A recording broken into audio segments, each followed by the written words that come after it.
Hi, everybody. Tim Hughes here. I'm the CEO and co-founder of DLA Ignite. With me today, I've got Alaina Love, and we're going to be talking about her book, Permission to Be You. Discover your purpose and passion to bring your best self to everything and everyone. Wonderful. Lovely book, Alaina. Thank you so much for coming on. I have the best job in the world. Not only do I get to read lots of great books, but I get to ask the authors the questions. So isn't that like the best job in the world? That's wonderful. That's a Isn't great it? thing. Alaina, Yes. so tell me, where can people find you? Easiest place is permissiontobeYouBook.com. They'll see all kinds of information there about me and have contact form that they can fill out if they have any questions. Excellent. Dive in. First question. Your book is titled Permission to Be You. What was the moment in your life when you realized you weren't being yourself or weren't giving yourself that permission? And how did that spark the journey behind the book?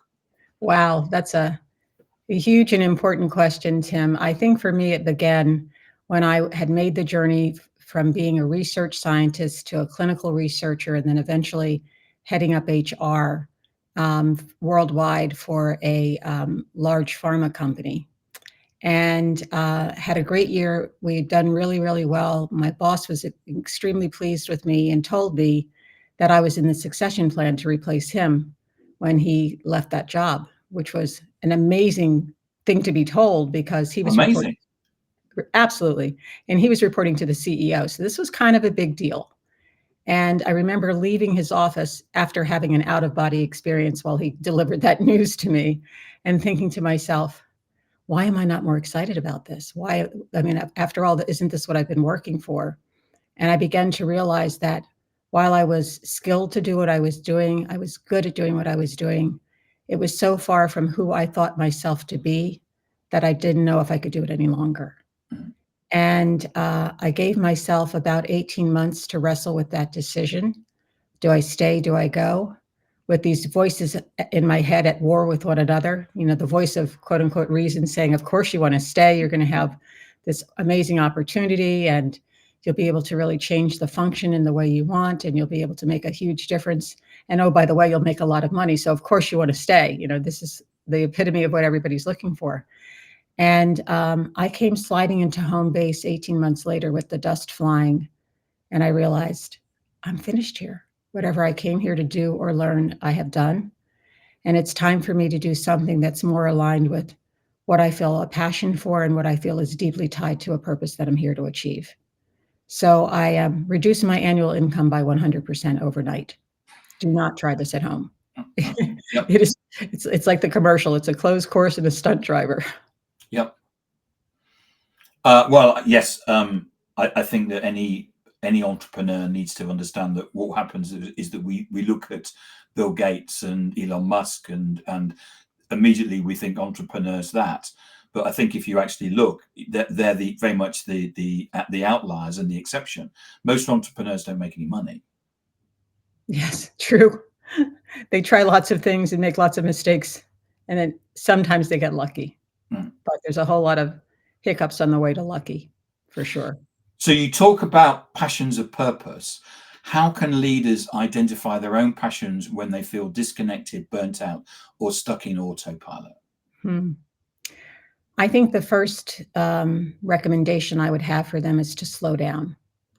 I think that we live in a world where we're rushing from one task to the next, one accomplishment to the next, that we rarely take time to examine why we're doing what we're doing and if it's even aligned with who we are. And you can't get to that answer without a deep commitment to self-knowledge and self-improvement. And that usually requires slowing down first and investing in yourself, investing in doing the deep reflection work that needs to be done in order to better understand who you are and plan out your life in accordance with who you are rather than with what other people want you to be. So it requires being courageous and vulnerable because it's a deep dive when you have that conversation with yourself where you start to realize how I'm showing up and who I am is not who I thought I want to be and is not aligned with what I believe I'm here to do. It's humbling and it's scary. So courage and vulnerability is a big part of what you need to have in your arsenal of tools to navigate that time. And then with any luck, a structured framework for thinking through those questions for yourself, which I feel this book has provided folks. Many organizations say they want authentic employees, but their culture reward conformity. Mm-hmm. What does true authenticity look like in the workplace, and what gets in the way? Let's start with what gets in the way first. I think often what gets in the way is when you have people at a leadership level who are not inviting or tolerant of anything that sounds different from what they expect the party line to be. And to get to true authenticity, you have to be willing to engage in truth, engage in deep discussions about what's really going on with the business, what approaches we might need to take, and where we might seek answers. And those answers often are not just from the people at the top sitting around the boardroom table. Very often the people closest to the work, closest to the customer, closest to the challenges are the ones who can provide the answers. So having a mindset of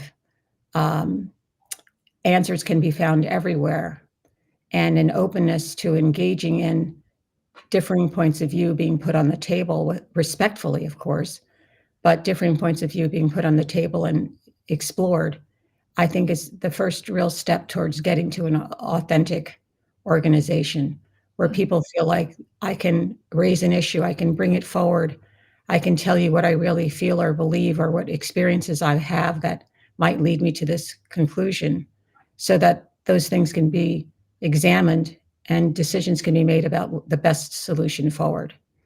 I also feel having a group of people around the table whose intention is to speak from a place of their passions, not just from what they feel the party line answer it should be, is really important. So leaders creating teams where there's a constellation of passions on the teams becomes particularly important, because that's when you start getting diverse thinking applied to challenges. And without that diverse thinking, you're not going to come up with the solutions that are best, and you're going to be outdone by your competitors for sure. Yeah, I've seen groupthink, creep into people saying what they think the leader wants the answer to be. Yes, and that's the scariest part about being a leader. Every day you have to ask yourself, am I actually getting the truth here? Do I actually understand what's going on in my own organization? Or are people telling me what they think I want to hear? And having touch points with people at different levels in the organization, people who will really share their honest feelings with you, is critical. Absolutely. So that leads me on to my next question, which is, how can leaders create teams where people feel psychologically safe enough to bring their whole selves to work? By inviting criticism. I was having a conversation with a leader just yesterday, as a matter of fact. And she said, one of the things that I do with my team to make them feel that they can call me out is actually invite them to do that. Right. And she said, I knew I had really done it well when we were in a meeting with a client the other day. And one of my colleagues said, I don't think that's the right answer. I think we should do it this way. And that person did it while we were on the call with the client. And I said, oh, well, that's a really interesting approach. I hadn't thought of that. Yes, let's examine that. And she said the client called back within 15 minutes of finishing the phone call with her and said, we feel phenomenal that you allowed someone on your team to challenge your idea. Yeah. And they said, we think that the answer you've come up with is a better idea. Not only now do we trust you, we trust your entire team. It's not just about you. So if you're not there, we trust that your team will make the right decision on our behalf as your client. Yeah. That's powerful. It is. Yeah. I know my business partner and myself, we've said since the beginning of our company, we've always vocally said to people, we don't have all the answers. And in a way, trying to invite people. And I've been on calls where I've been told I was wrong. And when the person checked with me, said, you don't mind me telling you that I'm wrong? And I said, no. I said, it's one of the best feelings of my life. Well, not only The fact that you feel comfortable to tell me that I'm wrong, I said, is amazing. Thank you. well, I think we have to also be asking ourselves or thinking to ourselves, not only don't we have all the right answers, we might not even know all the right questions Yeah. to ask. So having people around us that will poke and prod and ask different questions is really, really important. And I found in working with teams that the more diverse the constellation of passions are on the team, what I call passion archetypes, the more likely I am to get differing points of view and different questions being asked about the challenge that we're facing. And without those questions, I don't think we could have come up with some of the answers that we arrived at that were actually brilliant solutions that would otherwise not have been arrived at without those perspectives being brought to the table. Just to say that we've got a message from Andrew Slesser. Andrew is a regular watcher of ours. So just to say, thank you, Andrew. Good to see you. You've worked with leaders across industries. What patterns do you see in those that are thriving and those that are merely surviving? Those that are thriving have devoted deep time to understanding themselves well. And they understand the strengths they bring to the party. They understand the vulnerabilities that they're more subject to because of who they are and because of the passions that they carry. And they understand the environments in which they're likely to thrive. The individuals who aren't doing as well are people who have not done that work. I have found in years of working with leaders and teams, and especially in years of coaching senior executives, that it's true that most of the time, if somebody's struggling in the work setting, they're probably struggling at home with the same issue because it's work that they need to do around themselves to understand themselves better and how they're interfacing with others and how they're causing others to feel. The ones who have spent a little more time doing that actually tend to lead better because they're interested in self-reflection and they're also interested in helping their teams become reflective so that they can learn and grow from the experiences that they're having every day in the workplace. You write about aligning purpose with performance. What's one practical step any listener or watcher can take tomorrow to begin making that shift? I think making sure, first of all, that your team understands what its purpose is. And they've spent time debating that, examining that, and understanding that from the perspective of not only what the corporation or the organization does, what its mission is, but also who it serves. And the team aligns itself in terms of its behaviors, its value system, which drives those behaviors in a way that is commensurate with that purpose. And I also think it's important for individuals to be able to see that if I'm part of an organization that has a particular purpose, it actually aligns with who I believe myself to be. Yeah. So each day when I go in and I'm doing my work in the world, I'm doing me. And that's a good feeling. Yeah. How do leaders balance organizational goals with individual passions, especially when they don't seem to be aligned in the first place? I think that that's a moment for pause, Tim. You really have to ask yourself, if I'm part of an organization where what the organization is doing feels so out of alignment with who I am, is that the right place for me? And I think there are times when people at every level have to ask themselves that question and examine that and make different choices if they find that there is no way to build alignment between who they are and what they're doing every day. Most of the time, that's not the case in my experience. Most of the time, people can find a way to bring their passions to the work that they're doing every day because they understand how to structure their passions around that work rather than just going along and letting the work or the daily activities of the organization define who they are. They bring themselves to it. Passionate people change jobs in the sense of the job isn't the same when they leave it as it was when they came to it. They fundamentally change it and grow it in a meaningful way. So being in touch with those passions, regardless of the type of job you're in, becomes really, really critical so that you can bring yourself to the role instead of letting the role define you. Do you think it's? I mean, I know that some people will do a job because of the fact that it pays money, and then and the money basically helps them do what they want, what they to do out of work.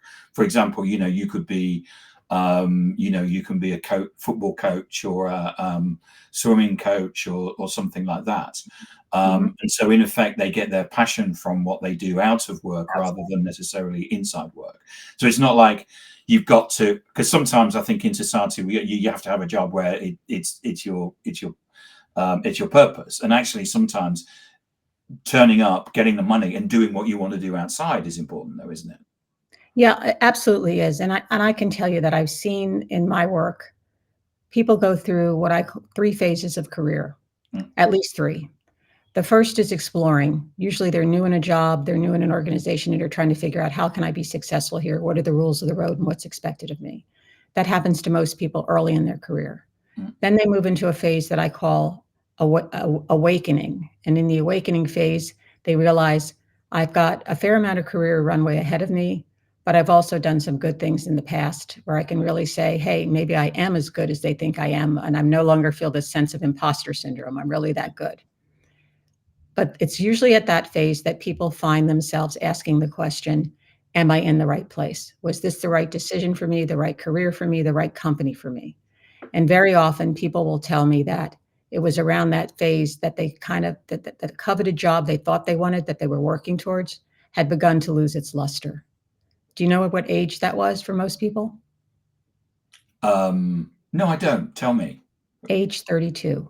Okay, I was wondering if it Really was like, young, yeah, right? 32, which yeah. is, around the time companies starts investing Because heavily. most people think that the process you go through could be something in middle age, so it could be late 30s or even 40s.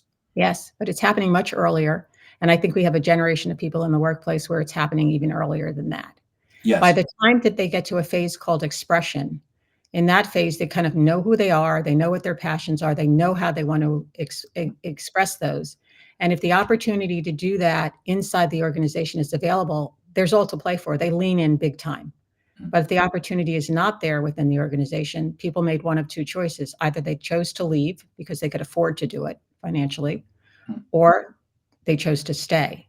In both cases, the organization lost because those people were putting their discretionary effort into other things. And very often there are things outside of work that people put their discretionary effort into because it really aligns with their passions. And I encourage people to do that. If you are in a role where at this moment that role is not offering to you an outlet for your passions, look for those outlets in other places in your life. They're there, they can be found, and you can lean into them.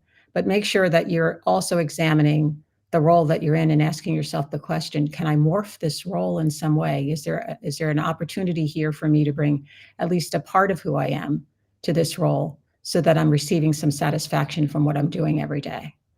Because, Tim, I did this back of the envelope calculation once to try to guesstimate how many hours we actually spend in our lives working at a job. And if you took quote unquote normal retirement age, which is a misnomer anymore, and said Yeah. you're going to work your normal up to your normal retirement age, and you're going to take all your vacation time and your days off, you're probably going to work somewhere in the neighborhood of 85,000 hours of your life. That's a long time to be doing something you don't like. So you have to have an outlet for your passion somewhere. Absolutely. Yeah, and I also think that I'm at an age where I know people that are either thinking about retiring or are retired, and that's something else. Which is, when my father retired, he was retired early, and he lost his purpose. Yes, Um, I've seen. and my mum, of course, he just stopped, and it was my mum that had to basically find something that was purposeful for him, which she did. But it was one of those things where quite often people don't. I think people quite often think, when I retire, I'm just gonna sit on the beach, and isn't it going to be wonderful? Whereas, that lasts for about a week. yeah. Whereas, and again, I wanted to ask you the question here. You know, I don't want anybody to basically who's watching this to suddenly go back and resign. I think that there's a process you need to go. You said that it took you 18 months. Yes, it did. And so, in terms of we're at time in terms of the 20 minutes, but in terms of, you know, this is a brilliant platform for allowing you to go through that thinking process, especially if you're at that age or you're going, I don't really think that the work's kind of working out for me. But it's also, there's a certain amount of process, isn't there, in terms of we need time to think, don't we? We do. We need time to think. We need time to consider all of the options available to us. And I don't think of retirement as retirement anymore, not like our grandparents knew. I think it's not retirement, it's renaissance, it's a rebirth. It's what's this next great thing I'm going to do with my life. And when you understand your passions and your purpose, then you understand that there are myriad ways in which you're going to be expressing that throughout your whole life. Today, you'll do it one way, tomorrow, a different way. 10 years from now, you'll be expressing it in some other way. So there's always something to do. You're never really completely, quote unquote, finished. And what the book does is provide people with a platform for examining those issues for themselves. It provides readers also with a free toolkit that's available on the website that has a host of reflection materials and planning materials and assessments and quizzes that you can take to develop a better understanding of yourself. And every single chapter covers some pivotal moment that we experience in life, whether it's going through a crisis, meeting a romantic partner, becoming a parent, navigating a career, or even overcoming loss. All of those chapters cover how our passions help us navigate those experiences. And it offers a host of reflection questions at the end of each chapter so people can kind of take their own journey in their own time with the book as a companion. Alaina Love, thank you so much for coming on and talking about your book, Permission to Be You. Discover your purpose and passions to bring your best self to everything and everyone. If I wanted to buy a copy of this, where can I get one from? Anywhere books are sold. Amazon, Barnes and Nobles, all bookstores, anywhere books are sold. And where can we find something about you, Alaina? You can read more about me at permissiontobeYouBook.com, and I'm also on LinkedIn. Excellent. Alaina, thank you so much for the book. I think it's excellent, especially if anybody is in that sort of crossroads period in their life. It's a brilliant platform for that. Thank you so much for coming on and talking about it. Thank you. It's been a delight, Tim.